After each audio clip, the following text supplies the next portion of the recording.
Walter! Okay, so Jessica, we established Alex's relationship with Salvador Dali.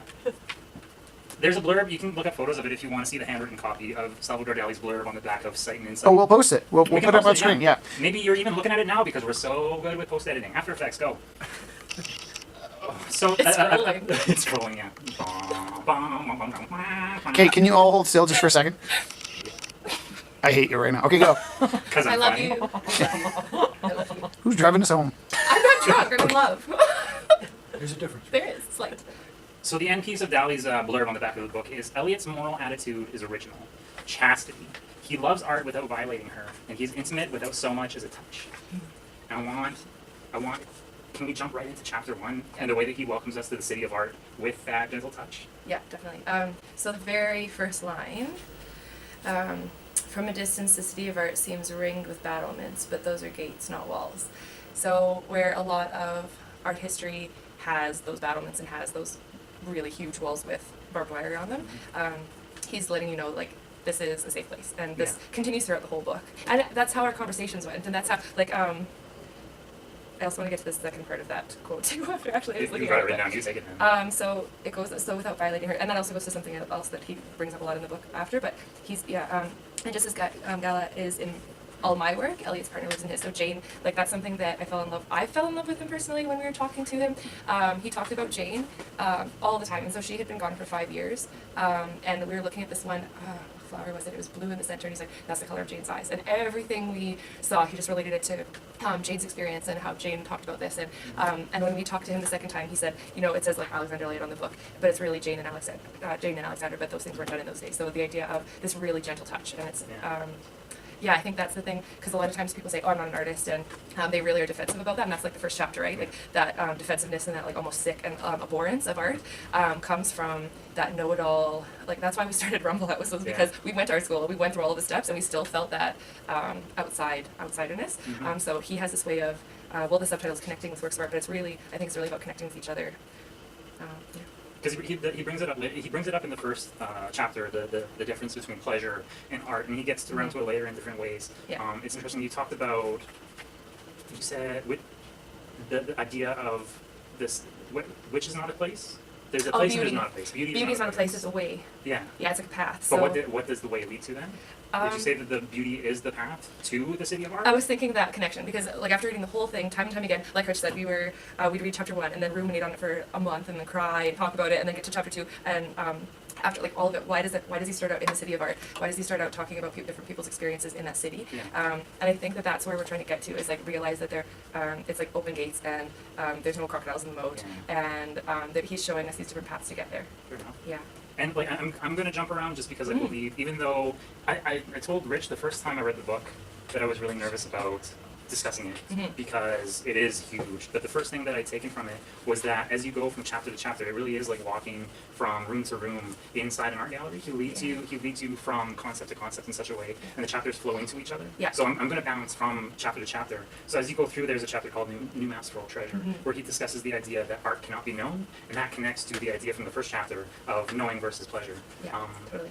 Can I give a little backstory on why it turns out, or why it feels so much like walking through that city?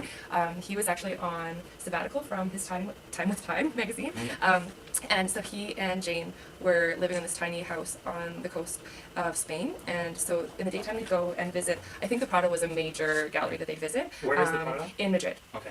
So they'd be like doing their traveling throughout Spain. So they'd go out to these galleries, and they'd come back, and he said that he'd be sitting on the rooftops with Jane and discussing. So this was their discourse. Like this was Jane and his discourse of these pieces and of the like how to put, because like Richard talks about how do you put artwork into language, because artwork came first. So he talks about like you can build a toaster with a screwdriver, but you can't build a screwdriver with a toaster. So it's the idea of like I love how they went about talking about the pieces, because it was like not so much, and he talks about this too. It's not so much like a final say on art; it's an invitation. Yeah. Yeah. So You're a little low. it's interesting Here we go. that okay. Eye contact, Neil. What? The discourse took place in Madrid. Yes. Which is Well, interesting. not necessarily in Madrid. They were on the coast, so Madrid's right in the center. So Yeah. I think there's a lot of traveling in between. Yeah. So, and on the coast, you will find Valencia, where Ah, there's there. to this day, there is an art and science institute called the City of Arts. Art and science. See, this is Yeah. one thing I didn't look into, and this is something that comes up a lot in the book, is the idea of the cold scientific measurement and the warmth of personal interpretation.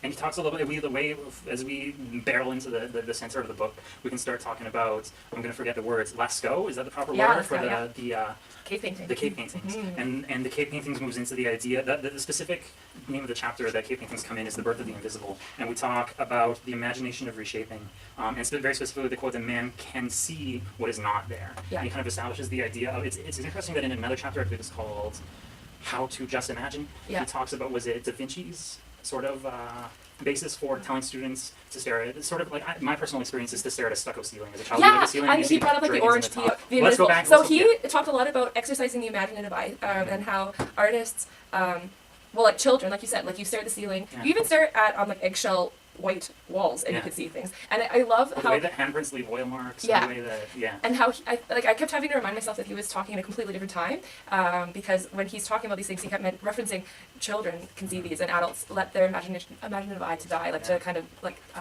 die to apathy. But like the people I'm around all the time have no problem with their imaginative eye. So he's talking about the artist as this person that exercises both, like the connection between the imaginative eye and it informs the physical eye, and vice versa. So I like that idea that you have to build both up. And also he was talking about, was it Leonardo that said like drawing is the most pivotal thing to teach a child, because that's the base of all knowledge. Like Yeah, you know he goes on for like 2 pages Yeah. about what drawing is. that it's criminal to not teach a child to draw. Yeah. Yeah. And then he talks about what drawing is and the parallels between drawing and painting. And I'm not sure if I'm saying it correctly, but he says that, what is it, painting dissolves image and drawing gives it Cuts definition? it. Yeah. So that's how we always talk about it, is like painting is like building, like almost sculptural, and drawing is like cutting away. You're like getting the fine edges.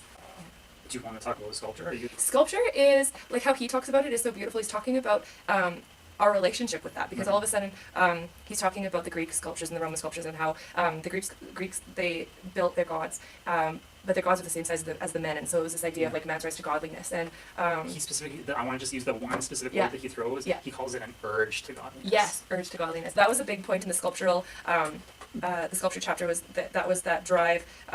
I like one image that I really loved in that chapter was the famous Greek sculptures. All their arms had been knocked off and their head was knocked off, but how their torso was, you could still strike the exact pose because of how the torso was done. So it was like, and this is the line that I wanted to talk about, was the when a piece of sculpture was brought to perfection, it became immaterial. So that idea of like you push it to this point, that like urge to godliness, that point where it totally evaporates, like the thought has no bulk. He said. With the perfection of what the sculptures were, that it brings you into I've developed the stuttering habit a little bit, but the statues. That's the urge least of you- your problems, Neil.